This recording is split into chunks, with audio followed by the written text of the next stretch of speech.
오늘 우리에게 주시는 하나님의 말씀은 창세기 1장 29절로 31절까지 말씀을 먼저 봉독한 후에 창세기 여섯째 날 세 번째 말씀을 전하고자 합니다. 본문을 먼저 봉독하겠습니다. 창세기 1장 29절로 31절까지입니다.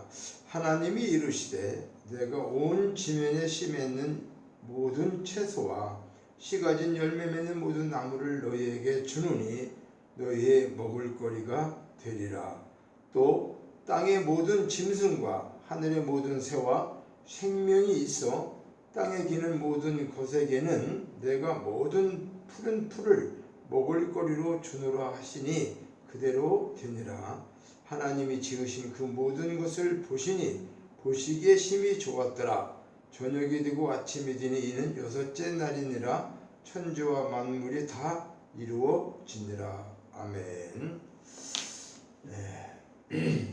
우리가 창세기 1장 지금 1절로부터 오늘 1장 29절로 31절까지 말씀을 통해서 창조의 일곱째 창조에 대해서 여섯째 날에 대한 세 번째 말씀까지 전하게 되었습니다.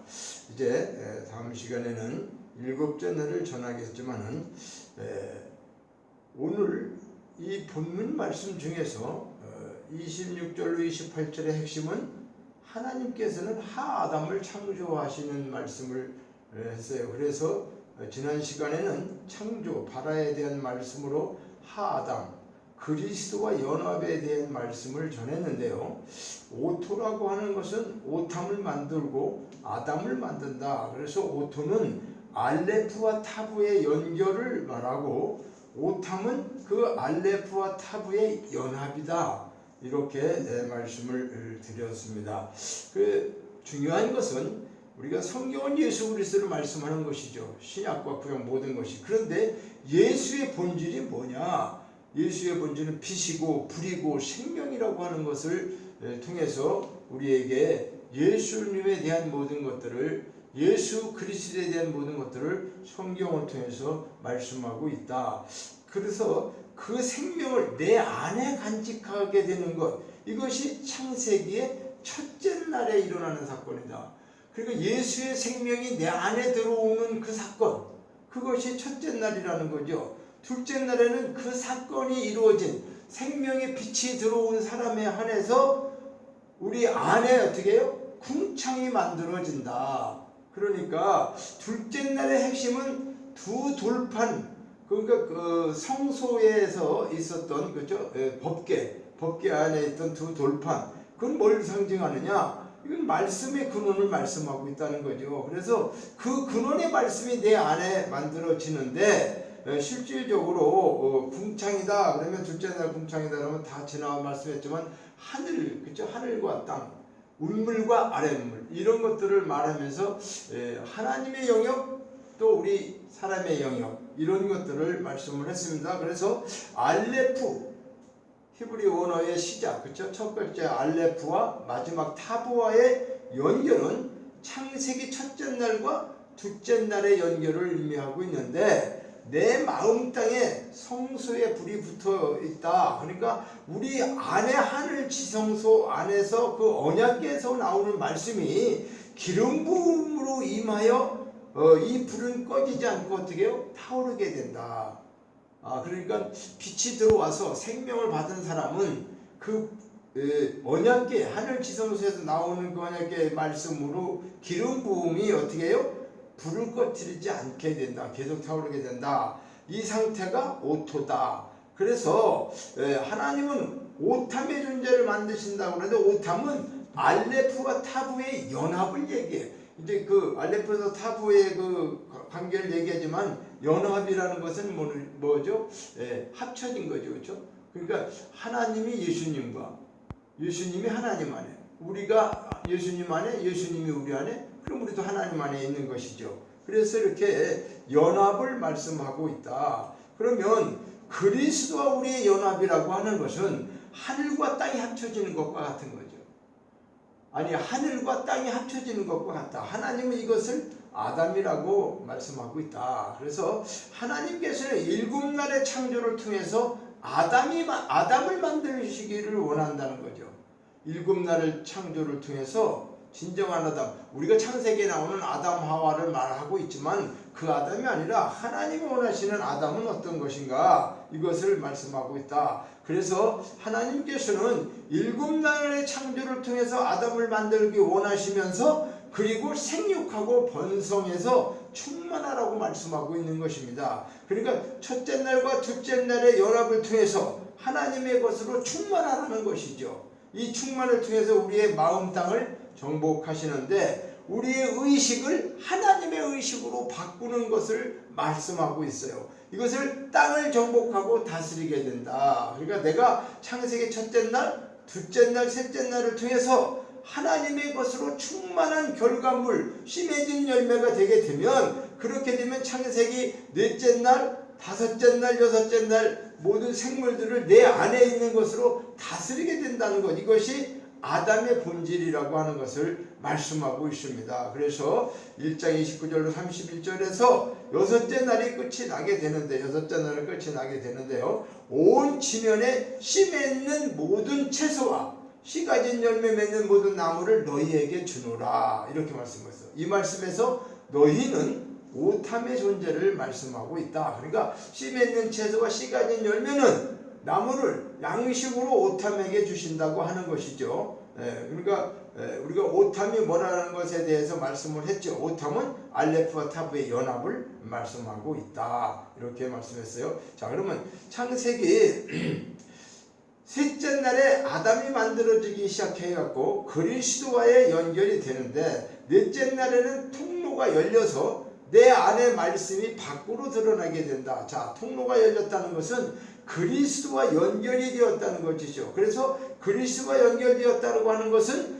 그리스도로부터 나오는 말씀을 내가 듣게 되는 것을 말씀한다. 그러니까 그리스도로부터 나오는 말씀이 기름 부음으로 임하게 되는 것입니다. 자, 셋째 날에서 넷째 날로 넘어가게 되면 그리스도와 연결이 되어서 넷째 날, 다섯째 날, 여섯째 날을 통해서 그 연결이 완성되어져 가고 있다. 마침내 그리스도와 연합이 된 존재가 되는 것이다. 그러니까 창세기 셋째 날의 결과물이 넷째 날과 다섯, 여섯째 날을 살아가는 양식이 되는데, 씨 맺는 채소와 씨 가진 열매를 맺는 나무로 표현하고 있는데, 씨 맺는 채소에서 씨라고 하는 것은 어떤 씨를 말하는 거냐? 처음 씨앗은 예수로부터 넘겨받은 생명인데, 이 씨앗은 땅에 심겨져서 없어져야 되는 것이고, 그래서 싹이 나게 되고 식물의 암술과 수술이 만나서 수정이 되고 씨방이 생겨 만들어지는 것처럼 그 씨방 안에서 씨가 만들어집니다. 그러니까 처음에 심긴 씨는 죽고 그 다음 씨가 우리 안에 만들어지게 되는데, 이 씨 맺는 채소의 씨는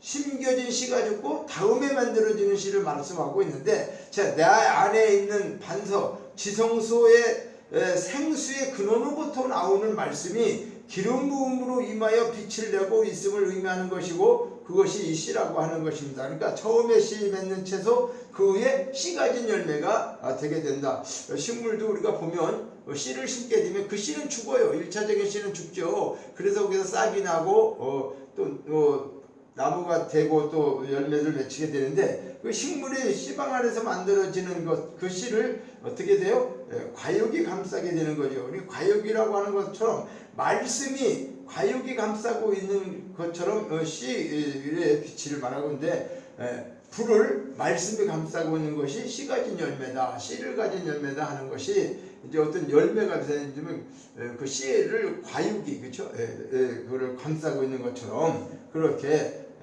말씀의 씨를 불, 이런 것이 감싸고 있다. 그러니까 우리의 양식이 되는데, 씨 가진 열매 맺는 나무에서, 나무는 엣지라고 하는데 이 뜻은 단단해지다라고 하는 의미를 갖고 있죠. 그러니까 우리 안에 믿음이 단단해지고 확고해지는 것을 의미하고 있어요. 그래서 여섯째 날 먹어야 하는 양식은 1장 30절에서 말씀하시는 것처럼 창세기 넷째 날, 다섯째 날, 그리고 여섯째 날을 통해서 내 안에 있는 것을 누군가에게 넘겨주어 만들어지는 것이 푸른 풀이다. 푸른 풀이다. 그러니까 푸르다고 하는 에레크라고 하는 단어는 우리가 볼 수 있는 식물, 채소들은 녹색, 푸른 띠를 띠고 있죠. 푸른색을 띠고 있죠. 예? 그러니까 식물이 녹색을 띠는 이유는 광합성 때문이라는 거 하는 것입니다. 그러니까 식물 안에는 엽록체라고 하는 엽록소에 있는 광합성을 하기 위해서 물과 태양빛,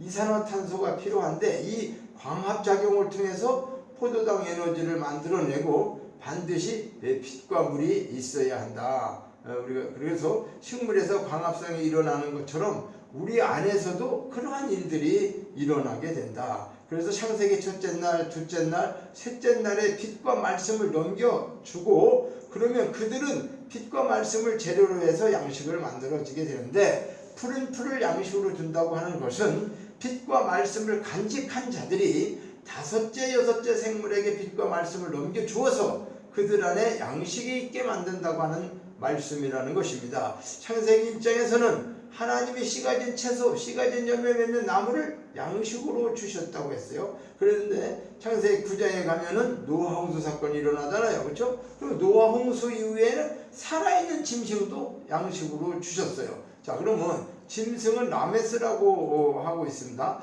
그러면 레메스, 라메스 이렇게 하는데 이 파충류 기어다니는 것을 말하는데 노아 홍수의 핵심은 뭘까요? 물에 의한 죽음이잖아요. 그렇죠? 이 물은 밖에서 들리는 말씀이라는 거죠. 그러니까 창세기 첫째 날, 둘째 날, 셋째 날을 거치면서 우리 안에 빛을 간직하고 밖에서 들려지는 말씀이 기름으로 임하게 되는데 밖에서 들려지는 말씀에 의해서 우리 의식이 죽게 되는 것이다. 그러니까 노아 홍수는 말씀에 의해서 우리의 짐승의 상태가 죽는 것을 알려주려고 한다. 그러니까 우리의 겉사람, 우리의 선악의 체계 이런 모든 것들이 사실은 어떻게 해요? 이건 짐승과 같은 거죠. 그래서 계시록 일곱째 날 일곱 나팔의 심판과 같은 것들을 연상하게 되는데 방주 안에 들어온 노아와 그의 가족들 그 짐승들만 살고 나머지 짐승은 어떻게 해요? 모두가 죽게 되었죠. 그러니까 살아있는 짐승들은 새와 여섯째 날의 생물인데 노아 홍수를 거쳤지만 여전히 우리 안에는 뭐가 있다는 거죠? 짐승의 상태가 존재하고 있다는 거죠. 그 DNA를 생각해 보면 사람과 이 짐승이 DNA가 같은 것이 있다는 거예요. 그러니까 침팬지는 사람의 DNA와 99%가 같다네요. 침팬지는. 그러니까 여전히 우리 안에 이런 짐승의 상태가 존재하고 있다는 말이죠. 그러니까 그런데 홍수가 끝나고 물이 마르면 하나님께서 노아와 그 아들들에게 복을 주시고 기어다니는 짐승을 어떻게 해요? 양식으로 또 주셨다. 짐승을 양식으로 먹는다는 것은 어떤 의미일까요? 짐승, 레메스가 양식이 되기 위해서는 죽어야 하는 거죠. 창세기 첫째 날, 둘째 날, 셋째 날은 우리 안에 속사람을 만드는 것을 그리고 넷째, 다섯째, 여섯째 날은 우리의 겉사람이 죽는 과정을 설명하고 있다는 것이죠. 레메스는 우리의 겉사람을 말한다. 그러니까 우리의 겉사람이 죽는 만큼 양식이 된다는 거예요. 양식이 된다는 것은 셋째 날의 결과물인 씨 가진 열매가 하나님의 의식이 나를 지배하게 되는 것을 말한다. 그러니까 양식이 여기 밥 먹고는 그런 게 아니라 하나님의 의식으로 내 의식이 죽고 하나님의 의식으로 확장되어지는 것, 그 양식을 말한다는 거죠. 그러니까 나의 겉사람이 죽은 만큼 하나님의 의식이 나를 지배하게 된다고 하는 말씀입니다. 하나님께서는 사바르를 먹으라고 하시는데 사바르에는 복음이라는 뜻이 있는데 내 안에 있는 양식을 사바르로 먹는 것. 그러니까 창세기 9장 3절에는 그런데 하나님은 즉 생명되는 피를 생명되는 것을 피채 먹지 말라. 창세기 9장 4절에는 말씀을 하고 있어요.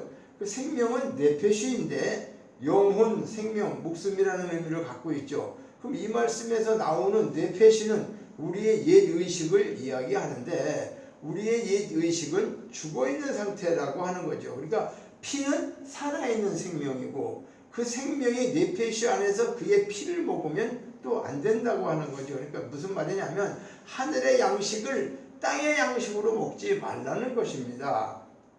말씀이 죽어있는 상태이므로 말씀이 죽어있는 상태는 먹지 말라는 것이죠. 그래, 내 안에 들려오는 말씀을 나의 옛 의식으로 해석해서 먹지 말라는 거죠. 하나님 말씀을 내 의식으로 해석하고 내 복음이죠. 그렇죠? 내가 복음, 하나님 복음이 아닌 그런 것을 해석해서 먹게 되면 안 된다고 하는 걸 말씀하고 있는 거죠. 자, 우리 안에 여전히 옛의식, 레메스가 짐승이 살아있다고 했죠. 그러니까 예수께서는 또 이렇게 또 말씀하셨어요. 요한복음 54절에 보면 내 살을 먹고 내 피를 마시는 자는 영생을 가졌고 마지막 날에 내가 그를 다시 살리리니. 자, 창세기에는 고기를 생명되는 피째 먹지 말라고 했잖아요. 창세기 9년. 요한복음에서는 살과 피를 같이 먹으라고 합니다. 그래야 영생이 있다고 또 말씀하고 있어요. 그러니까 하늘의 양식을 생명으로 먹으면 영원한 생명이 된다고 하는 것이죠. 그러니까 하늘의 양식을 통해서 우리의 믿음이 자라나고 아담으로 완성하게 되어지는 것 때문에 영원한 생명이라고 하는 것이다. 그러니까 예수의 말씀에서 마지막 날은 우리 겉사람이 완전한 죽음을 의미하며 그날에 우리를 완전히 새로운 존재로 만들겠다고 하는 것이 샤바트 곧 안식이라고 하는 것이. 안식은 쉬는 게 그런 게 아니라 완전히 바꿔지는 것을 말씀하고 있다.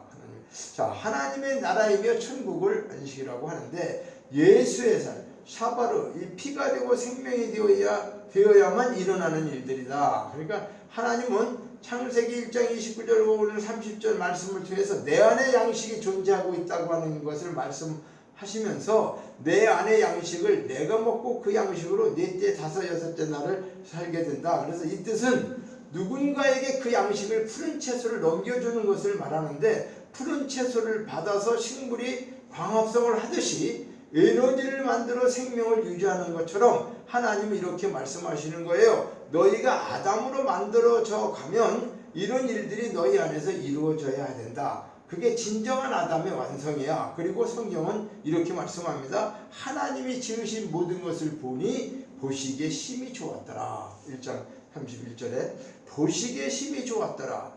창세기 6째 날에는 특이한 점이 몇 가지가 나오는데 하나님은 둘째 날을 빼고는 계속 좋았다라고 말씀하세요. 그런데 키토브가 좋았다는 거. 그런데 6째 날에는 히네 토브 메오드. 그러니까 히네라고 하는 것은 보라, 토브는 좋은, 선한 뜻, 메오드는 심히 흘러낼 정도로 풍부하다라고 하는 말 뜻인데 왜 6째 날에는 히네 토브 메오드라고 하셨을까? 하나님께서 선이라고 하는 하나님의 것을 우리에게 주어서 우리의 옛 의식이 만든 것, 겉사람의 정체를 드러나게 하는 것이죠. 그리고 창세기 첫째 날, 둘째 날, 셋째 날 계속 우리의 모습을 드러내시면서 그리고 하나님 자신을 드러내시는 것이죠.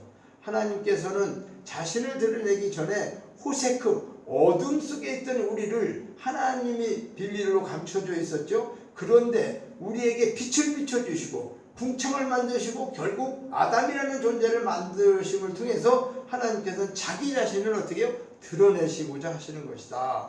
그래서 나는 이러한 존재야. 내가 너희에게 나를 온전히 보여줄게. 하나님께서 나라는 존재를 너희를 통해서 완전히 드러낼 거라는 것이요. 그러니까 우리가 하나님과 연합된 만큼 하나님의 의식이 나의 의식을 지배하는 만큼 내가 하나님을 알고 인식하고 경험하게 된다라고 하는 말씀이죠. 자, 이럴 때 하나님이 누구인지를 알게 되는 것인데 그렇지 않으면 내가 믿는 하나님은 내 그냥 지식과 문자와 학문으로 하나님을 판단할 수밖에 없다는, 그것이 하나님에 대해서 어떻게 우상일 수밖에 없다는 거죠. 오늘날 우리가 하나님을 믿는다고 하면서 하나님을 진정으로 잘 깨닫지 알지 못하는 상태에서 하나님을 전하게 된다고 한다면, 그것을 종교적인 행위로만 한다면 그것은 우상을 섬기는 것과 다르지 않다는 것입니다. 자, 그래서 하나님은 자신을 우리에게 보여주시는 하나님의 그것을 선이라고 한다. 자, 이게 우리에게 좋은 것인데, 그래서 토부라고 하는 것은 드러내는데, 진짜 토부가 우리 안에 없으면 우리는 선과 악을 나누게 되는데, 율법과 도덕과 윤리, 세상의 질서와 체계로 나누게 된다. 그러니까 하나님의 직접적인 하나님의 어떤 그 선, 하나님의 토부, 그리고 하나님께서 드러내시고자 하는 하나님의 의식이 없게 되면은 결론적으로 우리의 율법이나 도덕이나 윤리나 세상의 질서의 체계로 나눌 수밖에 없다는 거죠. 그러면서 이건 선이고 이건 악이야, 이건 해야 하는 것이고 저건 하지 말아야 할 것이고, 하나님의 선이 내 안에서 온전히 이루어지게 되면 악이 존재할 수 있는 것이 아니죠. 악은 어떻게 해요? 하나님의 악이 없기 때문에. 그래서 악은 비밀이 감추어진 것이기 때문에 하나님의 선이 내 안에서부터 충만해지기 시작하면 하나님이 다 드러나기 때문에, 즉 비밀이 없기 때문에 모든 것은 선이 되는 것이다, 토부가 되는 것이다. 그래서 하나님께서 신의 토부라고 말씀하셨다. 내가 너희에게 나를 드러낼 테니 너희는 보라는 것입니다. 그리고 저녁이 되고 아침이 되니 이것은 여섯째 날이다. 자, 저녁이 되고 아침이 된다는 것은 껍질을 벗는 것을 의미하는데, 첫째 날부터 말씀했죠, 그렇죠? 첫째 날도 통해서 하나님의 껍질을 벗고 둘째 날도 껍질을 또 벗게 되는 것이죠. 껍질을 벗는다고 하는 것은 우리의 옛 의식의 죽음을 가리키는 것이고, 옛 의식이 죽고 하나님 의식으로 채워져 가는 것을 말씀하고 있는 것입니다. 저녁 에레브라고 하는 것은 우리의 의식의 죽음을 말하고 있는데, 해를 아침 보케르라고 하는 것은 그 자리를, 우리의 의식이 죽은 자리를 하나님의 의식으로 채워가시는 것을 보여주고 있다. 그래서 저녁과 아침은 계속 있는 것인데 계속 같이 사는 것입니다. 그래서 여섯째 날에는 끝이 나게 되는데 껍질을 완전히 벗어버리라는 것이죠. 그러니까 특이한 것 하나는, 전에는 용하미쉬, 그러니까 저런 정관사 하가 붙지 않았는데 여섯째 날에는 정관사 하가 붙는다. 그래서 용하쉬쉬입니다. 그래서 정관사 하는 여섯째 날과 일곱째 날에만 붙는데, 그거 왜 그럴까? 하에서 해이라고 하는 자음보다 계시하다라는 뜻이 있어. 그러니까 여섯째 날이 되어야만 내가 하나님이라고 하는 존재를 온전히 경험할 수 있다, 그러는 것이요, 특별한 날인 것입니다. 그래서 화평케 하는 자는 복이 있나니, 이렇게 신약에서 나오는 팔복과 일곱절기가 연결이 되어 있다는 것이죠. 그러니까 팔복의 첫 번째 복은 신령이 가난한 자 복이 있다, 이것은 천국이 그들의 것입니다 라고 한 마태복음 5장 3절의 말씀은 대충 하나님 천지를 창조하셨다, 창세기 1장과 같은 맥락의 같은 뜻이다. 그래서 팔복에서 첫 번째 복을 제외한 나머지 일곱 개의 복이 창세기 7날의 창조와 같은 의미를 갖고 있다라고 하는 겁니다. 즉 일곱 번째의 복이 여섯째 날의 창조와 같다.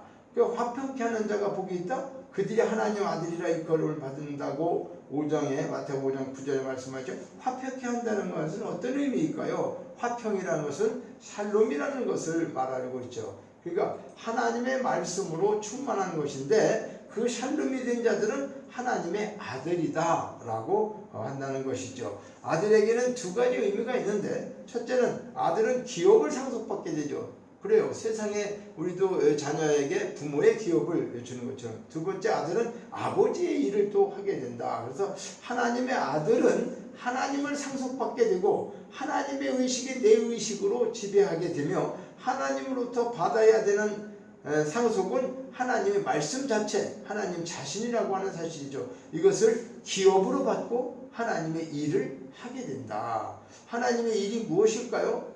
일하다 노동하다 아싸라고 그랬죠. 이 아싸 동사를 말하면 예수께서도 내 아버지께서 이제까지 일하시니 나도 일한다, 요한복음 5장 17절 말씀에 나를 통해서 누군가 첫째 날, 둘째 날, 그리고 셋째 날을 살게 하는 것이죠. 그러니까 우리 마음이 하나님 마음으로 바뀌면 우리의 감정이나 느낌이나 생각이 바뀌게 되는 거죠.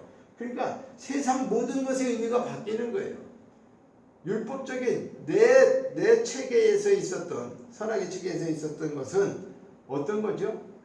이 세상에서 많이 갖고 잘 되고 이런 것만 가는데, 하나님 의식으로 바뀌면 세상에 그런 거하고는 전혀 감정 느낌이 바뀐다는 것이죠. 이것을 정복한다고 하는 의미죠. 그러게 되면 그것을 다스리게 된다라고 하는 거죠. 그러니까 하나님의 아들, 아버지의 일을 하게 된다. 그래서 화평케 하는 자는 하나님의 아들이다 일컬음을 받는 것이라고 말씀하고 있어요. 자, 살림이 존재하는 자들은 당연히 하나님의 아들의 일을 할 수밖에 없다고 하는 거죠. 그리고 속죄일 용카프루 일곱 절기 중에 여섯 번째 절기 속죄일인데, 속죄일의 가장 중요한 것은 아사셀 염소를 말하는데, 아사셀 염소는 에이즈 아달인데 에이즈는 염소, 강하다는 의미고 아달은 돌아다니다, 여행하다, 사라지다, 없어지다라고 하는 뜻을 갖고 있어요. 그래서 아사셀은 우리 안의 염소, 강한 옛의식이 없어지는 것. 그리고 광야에서 우리 겉사람의 죽음을 말하는 거죠. 네, 우리가 창세기 출애굽에서 애굽에서 나와서 광야 생활을 했던 그 광야의 그 의미가 어떤 것인가? 우리는 그냥 하나님을 고생시키기 위해서 광야에서 40년 뺑뺑 돌렸다, 그런 내용이 아니에요. 우리의 겉사람을 죽기 위한 그러한 모든 과정인데, 하나님이 창세기 6째 날에 나와 그리스도의 연합을 통해서 이루시려고 하는 하아담은 무엇이냐? 우리 옛사람, 우리 의식이 존재하지 않는 것. 그러니까 우리는 하아담을 향해서 가는 것인데 우리의 그것이 목적지라는 거죠. 그래야만 안식곧 샤바트로 넘어가게 되는데, 하나님은 말씀을 통해서 이렇게 말씀하시는 거죠. 내가 너희를 반드시 만들어 갈 거야. 너희 안에 나의 이름이 존재하고 있다라고 한다면, 네가 첫째 날 불을 받고 예수의 생명을 받았다고 한다면 내가 너희 안에서 계속 일할 거야. 그래서 반드시 너를 하아담의 존재로 만들고 말 거야. 이렇게 말씀하는 것이죠. 지금까지 6째 날에 대한 3번째 말씀을 전했습니다. 6째 날의 첫 번째는 말씀을 안에 담고 땅에서 살고 있다. 2번째 말씀은 하나님의 형상 안에서 그리스도와 연합된 아담을 창조하신다. 오늘 3번째는 하나님의 양식의 아들을 완성하시는 것이다. 말씀을 맺겠습니다. 창세기 첫날부터 7째 날까지 내 안에서 이루어진 확증이 없이 말씀만 전하는 것은 참으로 어렵다는 사실입니다. 다만 되어져가는 과정 속에서 알게 되는 말씀을 전하면서 함께 연합적인 공동체 안에서 하나님의 드러나심을 확증하는 우리 모두가 되기를 소원합니다. 이제 다음 시간에는 창조의 7째 날 하나님의 온전한 드러나심에 대한 말씀을 전하겠습니다. 감사합니다.